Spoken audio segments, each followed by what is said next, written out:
In our previous lectures, we have already discussed two different levels of material structure, such as atomic level as well as crystalline structure.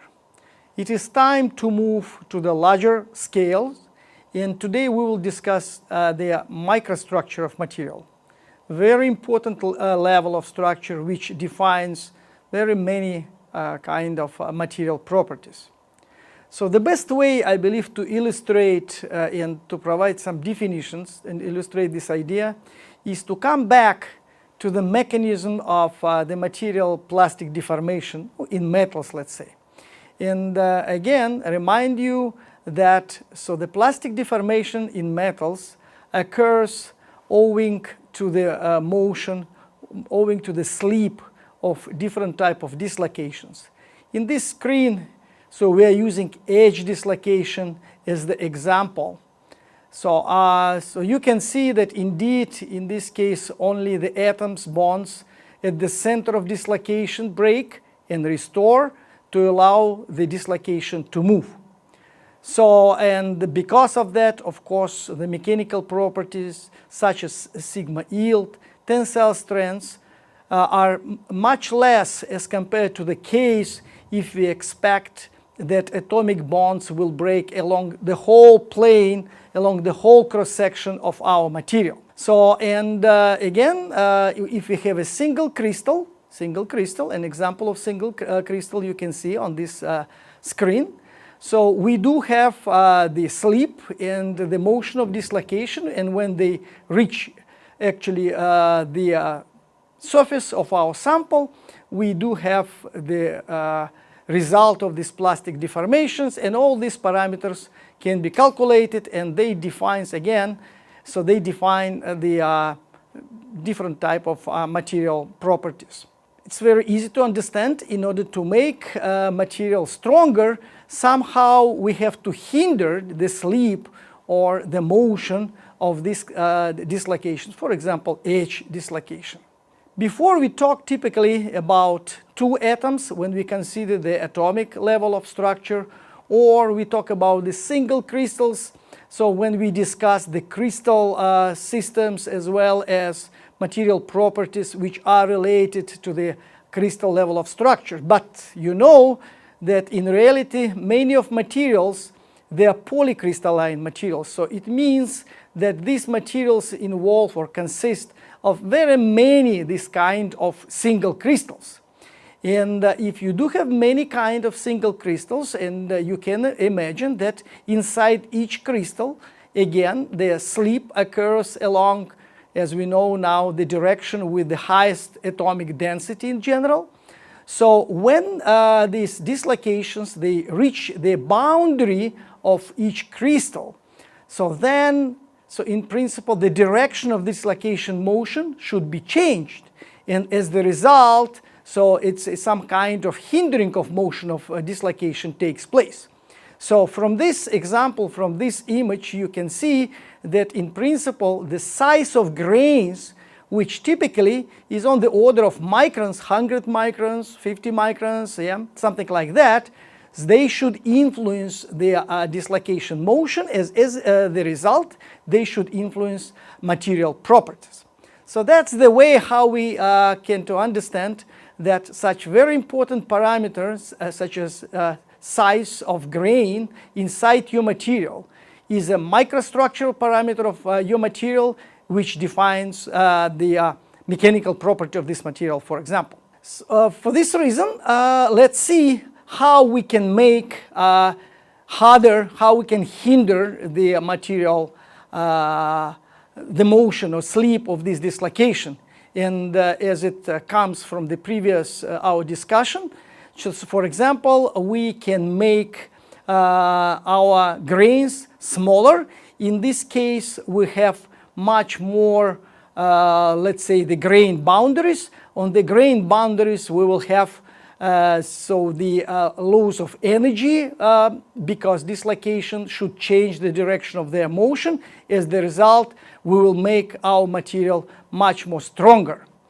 So that's different strategies how to make material stronger, and strategies for material strengthening, and reduction of grain size is one of the main approach.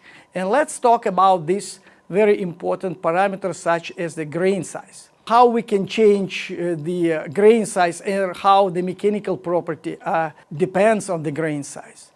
First of all, we can change the grain size by applying different type of manufacturing conditions or synthesis conditions or fabrication production conditions for these materials. And so we will be covered in our lecture, which is related, let's say, to the phase transformations, for example. But even in this lecture, I will show you several approaches how we can control the grain size of the material. So this slide, let's say, demonstrate you how sigma yield, very important mechanical property of the material, depends on its grain size. This so-called the whole patch equation describes the dependence of the yield strength as a function of average grain size, and you can see on the graph so that decreasing of grain size leads to increase of the sigma yield. And sigma yield, please put your attention that this equation was obtained based on the statistical treatment of very many experimental data for metals, and so it means in some sense it's not a theoretical formula obtained based on the analysis of some model. On the other hand, also please pay your attention that this type of dependence does not work for the nanomaterials. It's a separate story to discuss how actually mechanical property of nanomaterials depends on their size. But for extremely wide range of materials, metals and alloys, where actually the main mechanism of the material failure is due to the slip of different type of dislocations. So indeed, this formula describes this dependence pretty nicely. So now we know smaller microstructure, finer microstructure of your grains, you have to expect higher mechanical property of this material.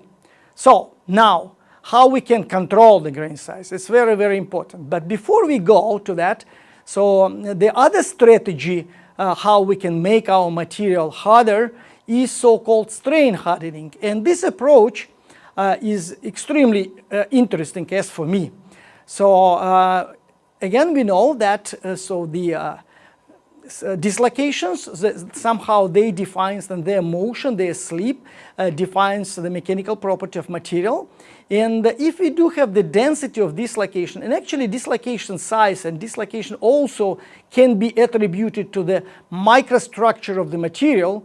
So if the density of these dislocations less than some critical, then of course increase the density of dislocation leads to the decrease of the material mechanical property for sure. However, at some critical point, and you can imagine that the number of dislocation per volume appears to be so high that dislocations start to interact with each other.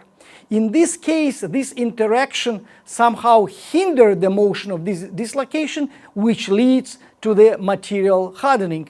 And this approach has a name, it's strain hardening. How to reach strain hardening? For example, one of the approach is cold work, as you know. You have to apply some strain to your material, which leads simultaneously to the decrease of grain size and to increase of the dislocation density. Altogether should lead to significant increase of sigma yield and tensile strength. On this screen, you can see different type of operation, including forging, rolling, drawing, extrusion, which leads to the cold work and results in changing of sample cross-section, and on the microstructure level, as I mentioned, results in the decrease of grain size and increase of dislocation density. And again, so you can go and use different type of diagnostics, including transmission electron microscopy or scanning electron microscopy. About this technique we will talk later in our lectures, and even calculate the density, the density of dislocation per volume of your material as a function of applied of cold work. It's not bad to have these general ideas that so carefully prepare sample. So when we try to avoid dislocation in them, so in this case we have density of the dislocation in the order of the 10 in the power 5 dislocation per millimeter cube. In the heavily deformed sample, when we apply the huge cold work, so their density can be, let's say, as high as 10 in the power 10 number of dislocation per millimeter cube.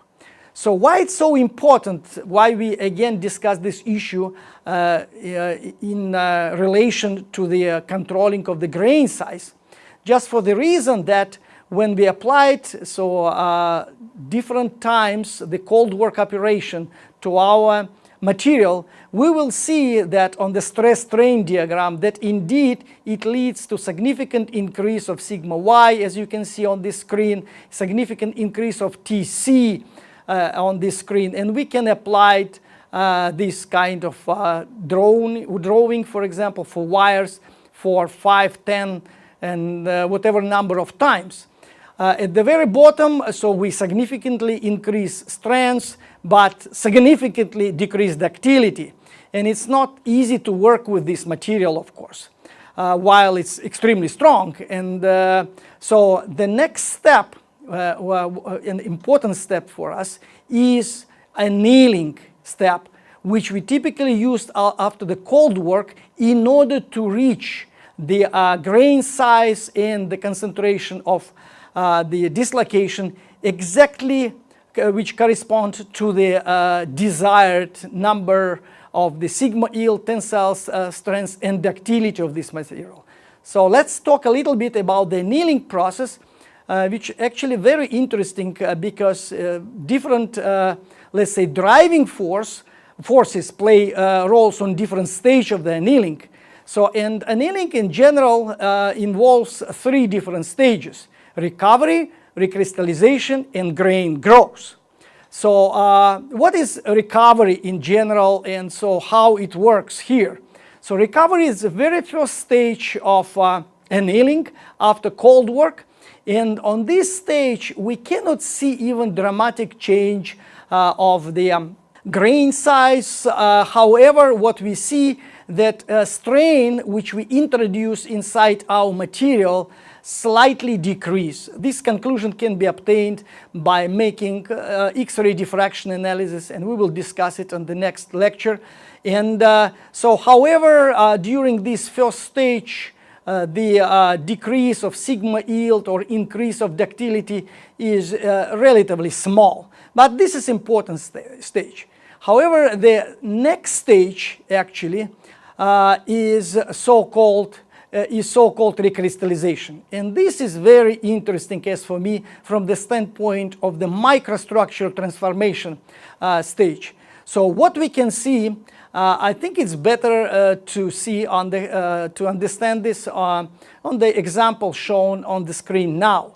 So we do have initial, on the very left side, initial microstructure image of brass after 33% of cold work. We can see a huge grains, and because it was 33% of cold work, we can imagine that a lot of strain was introduced inside this material, and a lot of dislocations now we could find in this material. So now let's put this brass at temperature 580 degree, and assume that we have a microscope which allows us in situ observe the microstructure transformation which we can see with our material. And this is really amazing. In 3 seconds, only 3 seconds and 580 C, we could see that instead of the large grains of brass after cold work, the nucleation, the formation of extremely small grains, exactly same composition of the brass, start to form in the volume of the big grains. And in 4 seconds, can you see it? On the 4 seconds, the half of the large grains, they already transform to the small one. In 8 seconds, we have complete recrystallization. Instead of big grains after cold work, we have very many small grains, 8 seconds, 580 C. Unusual, indeed unusual, because in general we know the larger the grains, the smaller the grain boundaries, and in general should be smaller the energy of the whole system.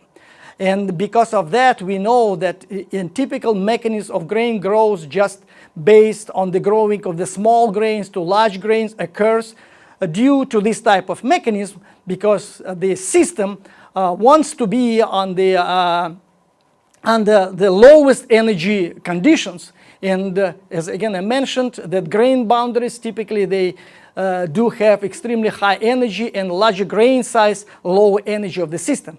So here we could see during recrystallization absolutely opposite, if you want, transformation sequence. From large grains, small grains formed. And because in this case, the driving force of the process is reduction of total energy of the system during to release of the energy which we introduced inside the metal during cold work through recrystallization and formation of the new grains, smaller grains, but without this kind of deformations and without this kind of dislocations which we introduce during the cold work. This is the recrystallization stage. So next, when we continue the heat treatment of our material, annealing of material, these grains start to grow owing to the very well-known mechanism or driving force indeed. So in order to decrease the grain boundaries surface, and we can see that in 15 minutes the grains of brass, so they became, let's say, almost comparable with the initial size of grains of the cold work. And so we can stop this process on any stages and obtain material with the desired grain size, which correspond to the desired mechanical property of this material, for example, sigma yield, TS, ductility, and so on and so forth. So this example, as for me, very nicely demonstrate how actually so we can control the grain size of our material, specifically of metals and alloys, and by controlling the grain size, how we can control the mechanical property of this material. I wanted to say that grain growth, and this is the last stage of the annealing, occurs again owing the driving force to decrease system energy by decreasing the size or surface, grain boundary surface. And so in order to control it more precisely, you have to know the kinetics of grain growth. And typically, and this screen demonstrates this, typically, so one can find this kind of equation, kinetic equation, dependence of the current size of grains as a function of time. So, so knowing this dependence from different books, or you can obtain this dependence experimentally, you can control precisely the time and temperature of annealing, of the grain growth stage of annealing, and in this case you can obtain again material with the desired grain size and mechanical property. Again, coming back to the strengthening by reduction of grain size. So controlling the size, we're controlling sigma yield, sigma tensile strength, and now you have a general idea how the microstructure and such important parameter, microstructure parameter as the grain size dictates or can be controlled, and how it's influenced such important material mechanical property such as sigma yield and sigma tensile strength.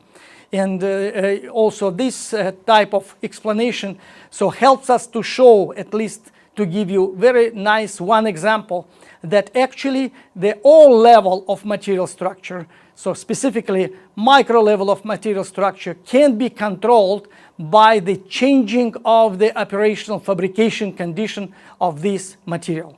Thank you very much for your attention.